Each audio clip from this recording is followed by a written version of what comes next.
Hello everyone, welcome back to my channel the healthy life. मैं हूँ dietitian शुभा पांडे और आज के हमारे इस वीडियो का टॉपिक बहुत ही ज़्यादा इम्पोर्टेंट है। हम ब्रेस्ट कैंसर के ऊपर बात करेंगे। साथ ही साथ रिसेंटली एक न्यूज़ आई है कि ताहिरा कश्यप जी, जो कि एक राइटर है, डायरेक्टर है और आयुष्मान खुराना जी की वाइफ भी हैं, उन्होंने हाल ही में ब्रेस्ट कैंसर को जो है मात दी थी। उन्होंने हराया था ब्रेस्ट कैंसर को। वो सर्वाइवर रह चुकी हैं, बट अनफॉर्चुनेटली उनका कैंसर रिलैप्स हो चुका है। तो आइए इस वीडियो में हम जानते हैं कि ब्रेस्ट कैंसर उनका जो है वो रिलैप्स क्यों हुआ, या कोई भी कैंसर वो आखिर रिलैप्स क्यों होता है। दूसरी बात हम ये जानेंगे कि लाइफस्टाइल फैक्टर्स और न्यूट्रिशन के फैक्टर का क्या रोल होता है ब्रेस्ट कैंसर में, और साथ ही साथ ये भी जानेंगे कि हमें एज फीमेल्स अपने ब्रेस्ट का सेल्फ एग्जामिनेशन किस तरह से करना चाहिए, ताकि हम ब्रेस्ट कैंसर की जो संभावना है उसको कम कर सके और वक्त रहते प्रिकॉशन ले सके। So without any further ado, let's get started. सबसे पहले तो हम ये जानेंगे कि ब्रेस्ट कैंसर आखिर होता कैसे है, क्या फैक्टर्स है जो हमें ब्रेस्ट कैंसर तक ले जाते हैं। As a female, age groups 20 से लेके एज ग्रुप 70, 80, इवन 90 तक हमें अलर्ट ही रहना होता है कि ब्रेस्ट कैंसर हमें किसी भी एज पर ये चीज़ से हमें जूझना पड़ सकता है। और 20 ईयर्स से लेके आपको अपने ब्रेस्ट का सेल्फ एग्जामिनेशन करना शुरू कर देना चाहिए। आगे उसके बारे में भी बात करेंगे। सबसे पहले हम फैक्टर्स के बारे में बात कर लेते हैं कि कौन से फैक्टर्स आपको ब्रेस्ट कैंसर तक पहुंचा सकते हैं।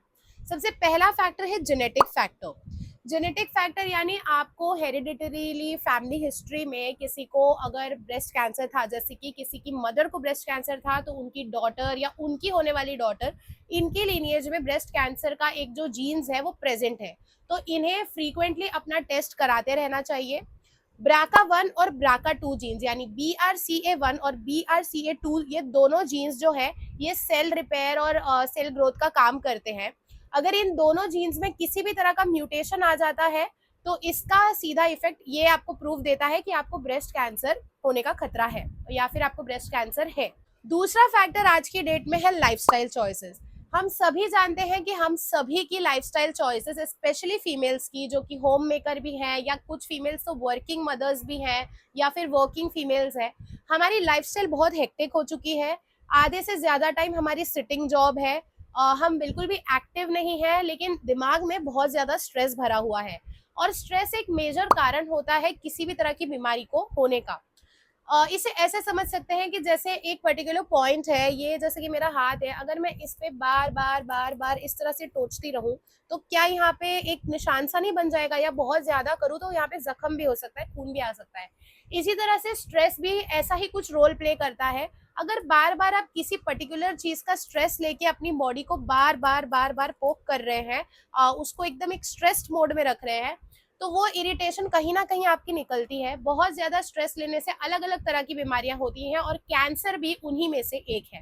लाइफस्टाइल चॉइसेस में आता है आपका खाना पीना। कि आजकल हम सभी का खाना पीना ना समय से होता है, ना ही ढंग का खाना पीना होता है। आपकी प्रोटीन रिक्वायरमेंट, आपका कार्बोहाइड्रेट रिक्वायरमेंट कितना होना चाहिए, आपको क्या खाना चाहिए, हेल्थियर चॉइसेस करनी चाहिए, बाहर के स्नैक्स पे नहीं डिपेंडेंट रहना चाहिए, ये सारे फैक्टर्स मिलके आपको ले जाते हैं किसी भी बड़ी बीमारी की तरफ, जैसे कि कैंसर। साथ ही साथ हमारा इनएक्टिव लाइफस्टाइल, जैसा कि मैंने अभी कहा कि हमारी सिटिंग जॉब्स होती है, बिल्कुल भी वर्कआउट नहीं हो रहा है, एक्सरसाइज नहीं हो रहा है, वॉक नहीं हो रहा है, उसके कारण हमारे जो हॉर्मोन्स है वो अप डाउन होते रहते हैं। तीसरा फैक्टर है एनवायरमेंटल फैक्टर। एनवायरमेंटल फैक्टर में जैसे कि आप बहुत ज्यादा केमिकल्स को एक्सपोज हो रहे हैं, बहुत ज्यादा रेडिएशन को एक्सपोज हो रहे हैं, किन्हीं किन्हीं लोगों के काम कुछ इस तरह के होते हैं, तो ये कुछ फैक्टर्स भी होते हैं। साथ ही साथ आजकल फीमेल्स का जो फर्टिलिटी पैटर्न है वो भी चेंज हो चुका है कि लेट शादी होती है, करियर्स बनाने होते हैं, लेट बच्चे होते हैं, ब्रेस्ट फीडिंग नहीं करा पाती हैं। इन सभी के चलते जो ईस्ट्रोजन हार्मोन है फीमेल्स का, वो बहुत ही ज्यादा अप डाउन होता रहता है, बहुत ज्यादा बॉडी में फैला हुआ रहता है। यही हार्मोन एक मेजर रोल प्ले करता है आपके ब्रेस्ट कैंसर की तरफ। इन सभी फैक्टर्स को मिला जुला के अगर हम देखें तो हमें ब्रेस्ट कैंसर का खतरा हो सकता है। और ब्रेस्ट कैंसर एग्जैक्टली क्या होता है, बेसिकली कोई भी कैंसर क्या होता है, एक पर्टिकुलर सेल जो है वो ट्यूमर सेल में फॉर्म हो जाता है, मतलब वो सेल बहुत अग्रेसिव हो जाता है और ग्रो ग्रो ग्रो करता रहता है। अब ये जो सेल का मास है ये किसी काम का नहीं है, बट ये अपने आसपास के सारे सेल्स को कैंसरस सेल में तब्दील कर देता है, और वो भी ग्रो ग्रो ग्रो होकर आपकी बॉडी को इरिटेट करते हैं और प्रॉब्लम क्रिएट करते हैं। तो उसी तरह से अगर ऐसा कुछ भी आपके जेनेटिक म्यूटेशन के कारण आपके ब्रेस्ट के एरिया में होता है तो उसे हम ब्रेस्ट कैंसर कहते हैं। तो गाइज ये वीडियो मैं चाहती हूँ कि आप ज़्यादा से ज़्यादा अपने फीमेल फ्रेंड्स या अपनी फीमेल फैमिली मेम्बर्स को शेयर करें, क्योंकि इसमें मैं आपको भी प्रैक्टिकली बताने वाली हूँ कि आप ब्रेस्ट को एग्जामिन कैसे कर सकते हो। तो बेसिकली अगर आप इसको समझिए कि ये वाला पार्ट जो है ये आपका ब्रेस्ट है। सो यहाँ पर आपको क्या करना है, सबसे पहले आपको विजुअल इंस्पेक्शन करना है। सबसे फर्स्ट स्टेप होता है एज अ फीमेल, जैसे ही आप 20 इयर्स क्रॉस करते हो, आप सभी फीमेल से मेरी रिक्वेस्ट है कि आप अपना जो ब्रेस्ट है उसका एग्जामिनेशन स्टार्ट कर दीजिए। सेल्फ एग्जामिनेशन इसे हम कहते हैं। खुद से उसको देखना और समझना स्टार्ट कर दीजिए कि उसमें कोई चेंजेस तो नहीं आ रहे हैं। तो सबसे पहले अगर ये आपका ब्रेस्ट है तो विजुअली आपको इसको देखना है, दोनों ब्रेस्ट को। यू हैव टू रिमूव, आपको अपना ब्रा रिमूव करना है और आपको दोनों ब्रेस्ट को विजुअली देखना है अच्छी तरीके से कि कहीं कोई उसमें आपको चेंजेस तो नहीं दिख रहे हैं, किसी भी तरह का लंप तो नहीं दिखाई दे रहा है, लंप यानी गांठ तो नहीं दिखाई दे रही है, या फिर कोई तरह का कोई फोड़ा तो नहीं दिखाई दे रहा है, कुछ अनयूजुअल सा तो नहीं दिखाई दे रहा है आपको, कोई दाग धब्बा इस तरह की चीज, उस पर आपको बहुत ज्यादा गौर करना है। पहला स्टेप सेल्फ एग्जामिनेशन का ये हो गया। दूसरा स्टेप आपके सेल्फ एग्जामिनेशन का होगा कि आपको अपना अपना जो दोनों ब्रेस्ट है उसको आप इस तरह से पकड़ेंगे। आपके जो 2 या 3 फिंगर है उससे आप इस तरह से सर्कुलर मोशन में अपने ब्रेस्ट के आसपास इसको ऐसे घुमाएंगी, 3 या 2 फिंगर पे ऐसे कुछ इस तरह से। और आप घुमाते घुमाते अपने प्रेशर चेंज करते करते घुमाएंगी। मतलब थोड़ा सा यहाँ पे आप ऐसे देख सकती हैं, यहाँ पे आपने थोड़ा सा प्रेस कर दिया, फिर आपने ऐसे घुमाया, प्रेशर चेंज किया, यहाँ पे प्रेस कर दिया, यहाँ पे प्रेस कर दिया, घुमाया। तो अलग अलग लेवल्स पे अलग अलग प्रेशर दे के आपको क्या चेक करना है सर्कुलर मोशन से कि कहीं किसी भी पार्ट में आपको कोई गांठ जैसा तो नहीं फील हो रहा है, कोई लंप जैसा तो नहीं फील हो रहा है, या कुछ अनयूजुअल सा पेन या इस तरह का डिस्कम्फर्ट तो नहीं फील हो रहा है। ये आपको चेक करना है इस तरह से सर्कुलर मोशन में अपनी उंगलियां घुमा घुमा के और अलग अलग प्रेशर लेवल्स दे के। ये आपका दूसरा स्टेप हो गया। पहला स्टेप हो गया विजुअल इंस्पेक्शन, दूसरा स्टेप हो गया इस तरह से सर्कुलर मोशन में अपने ब्रेस्ट के आसपास आपको घुमाना है। तीसरा स्टेप आपका ये होगा कि आपको आपका जो निपल एरिया है उसको आपको स्क्वीज करना है और स्क्वीज करके देखना है कि कोई अनयूजुअल डिस्चार्ज तो नहीं उसमें से निकल रहा है। अब ये आपका निपल एरिया हो गया, इसको आपने अगर स्क्वीज किया तो आपको देखना है इसमें से कोई व्हाइट डिस्चार्ज या येलो डिस्चार्ज इस तरह की कोई चीज तो नहीं निकल रही है जो अनयूजुअल है, या कोई पेन तो नहीं है किसी तरह का। ये आपका तीसरा स्टेप हो गया। तो ये तीनों जो स्टेप है जो मैंने आपको अभी समझाए, पहला विजुअल इंस्पेक्शन, दूसरा सर्कुलर मोशन में अलग अलग लेवल्स पे प्रेशर देना, और तीसरा आपके निपल्स को स्क्वीज करना, ये आपको सेल्फ एग्जामिनेशन महीने में कम से कम 1 से 2 बार करना चाहिए। मेजरली आप 1 बार भी करेंगे तो भी काफी है, और आइडियली आपको अपने पीरियड्स के कुछ दिनों के बाद ये करना चाहिए, क्योंकि जब आपको पीरियड्स आने वाले होते हैं उसके 1 हफ्ता पहले अगर आप ऐसे करेंगे, क्योंकि उस वक्त हमारे ब्रेस्ट जो है थोड़े से स्वोलन हो जाते हैं, थोड़े से टेंडर भी हो जाते हैं, पेन भी होता है कभी कभी उसमें, तो उस वक्त आपको ये नहीं करना है। पीरियड्स होने के लगभग 4-5 दिन बाद या 1 हफ्ते बाद जब सब कुछ नॉर्मल हो जाए उस वक्त आप ये एग्जामिनेशन कर सकते हैं। साथ ही साथ ब्रेस्ट के एग्जामिनेशन के साथ आपको अपनी आर्मपिट्स का भी एग्जामिनेशन कर लेना चाहिए, अंडर आर्म्स का। यहाँ पर भी आपको इस तरह से टच करके फील करना है कि किसी भी तरह का कोई लंप, कोई भी फोड़ा या किसी भी तरह की कोई भी अनयूजुअल चीज तो नहीं आपको दिख रही है दोनों हाथ के आर्मपिट्स में। और ये ब्रेस्ट का एग्जामिनेशन जो है आप विजुअल एग्जामिनेशन तो आईने के सामने कर सकते हैं, दूसरा जो सर्कुलर मोशन वाला एग्जामिनेशन आप कर सकते हैं जो ऐसे टच करके आप देखेंगे, वो आप लेट के भी कर सकते हैं अगर आप खड़े रह के नहीं कर पा रहे हैं तो। अब लेट के जो आप एग्जामिन करेंगे अपने ब्रेस्ट को, वो आपको किस तरह से करना है, पहले आप लेट जाएंगे और अपने शोल्डर लेवल पे पिलो को रखेंगे, शोल्डर लेवल पे आप अपने पिलो को रखेंगे और इस तरह से लेट जाएंगे। लेटने के बाद में जैसे सपोजिटली आप लेट गए तो आपको जिस भी साइड के ब्रेस्ट का एग्जामिनेशन करना है वो आपको ऑपोजिट हैंड से करना है। जैसे सपोजिटली आप इस साइड के ब्रेस्ट का एग्जामिनेशन कर रहे हैं तो ये आपका ऑपोजिट हैंड है, और ये साइड वाला जो हैंड होगा वो इस तरह से लेटने के बाद आपके सर के पीछे जाएगा। And now you can do your examination of this side of breast आपके ऑपोजिट हैंड से। तो ये एक तरीका हो गया कि आपको लेट के करना है, और इस तरह से आप अपने आर्मपिट्स भी चेक कर सकते हैं और अपना ब्रेस्ट भी चेक कर सकते हैं अगर आप लेट के कर रहे हैं तो। अब हम बात करते हैं कि जो ताहिरा कश्यप जी की न्यूज आई है कि अनफॉर्चुनेटली उनका जो कैंसर है, ब्रेस्ट कैंसर, वो रिलैप्स कर चुका है। तो ऐसा आखिर क्यों होता है?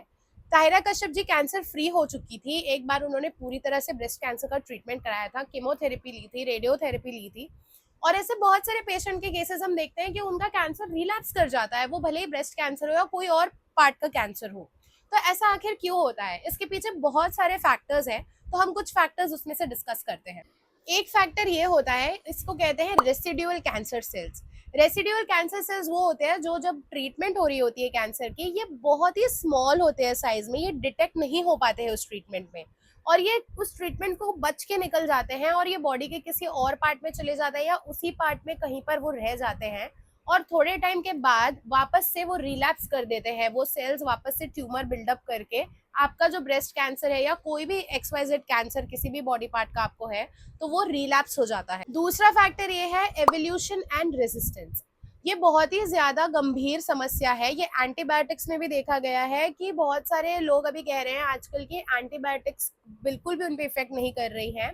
इसके पीछे रीजन ये है कि बैक्टीरिया जो है वो रेजिस्टेंट हो गया है एंटीबायोटिक्स को, अब उसे फर्क नहीं पड़ता, उसको आप किसी को एक ही दवा से आप कितनी बार मारोगे, वैसा हो चुका है, क्योंकि म्यूटेशंस करके उन्होंने अपने आप को इतना चेंज कर दिया है।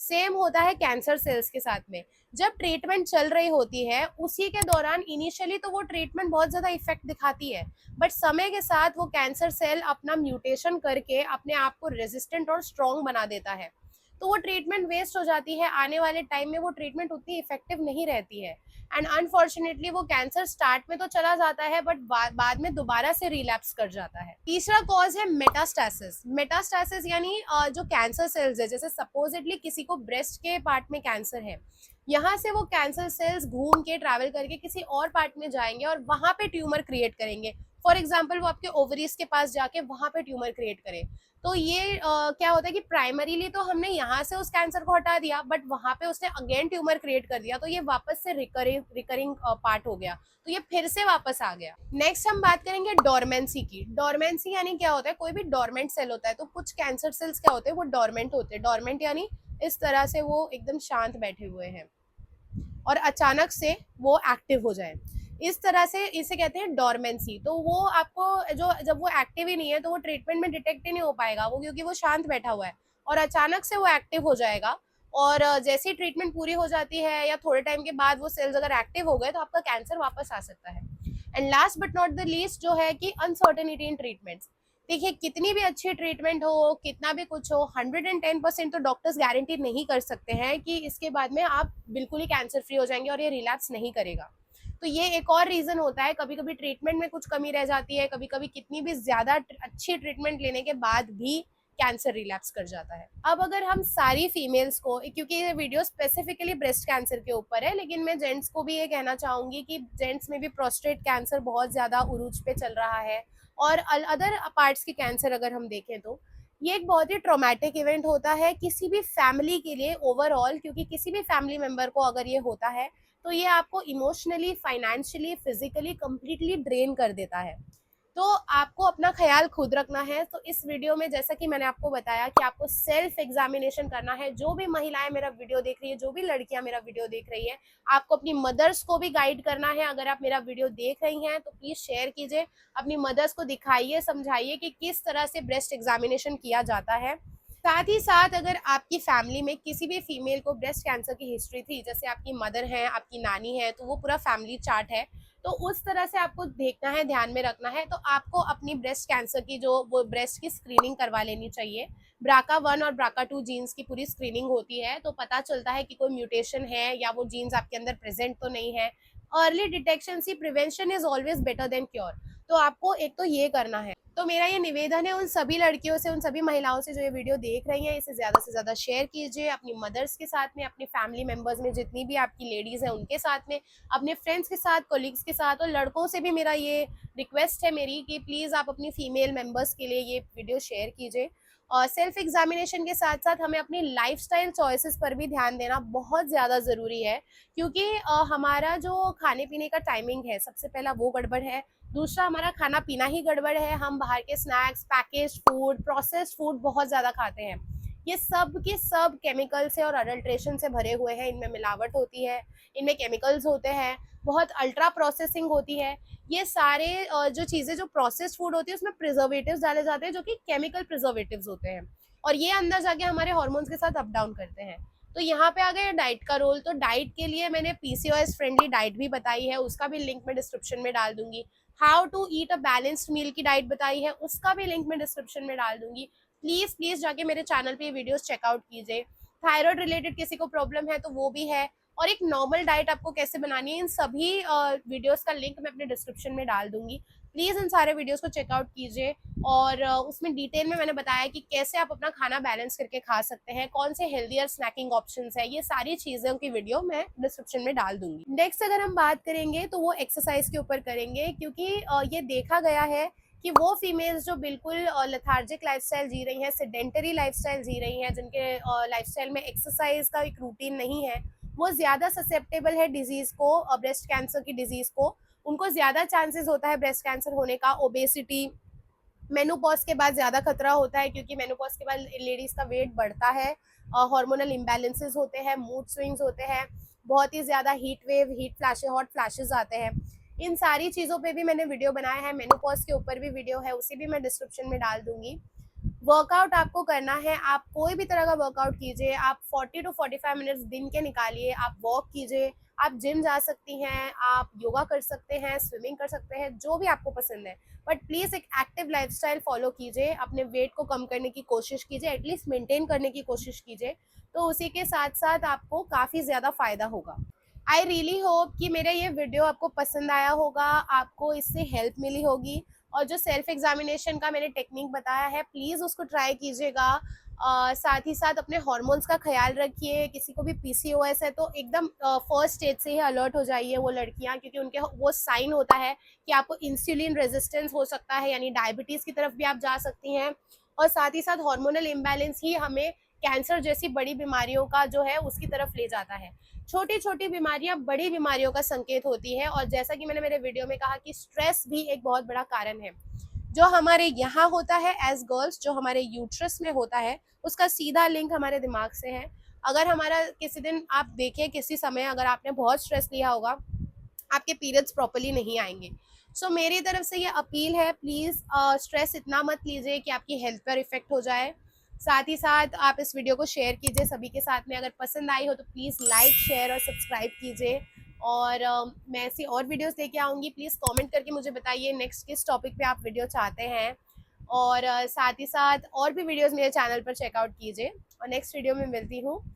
मुझे इंस्टाग्राम में फॉलो कीजिए, भूलिएगा मत, @thehealthylife पर, क्योंकि यहाँ पर कुछ क्वेश्चंस है, अगर किन्हीं फीमेल्स को पूछना है और वो यहाँ नहीं पूछ पा रही हैं, मुझे डीएम कीजिए इंस्टाग्राम पे।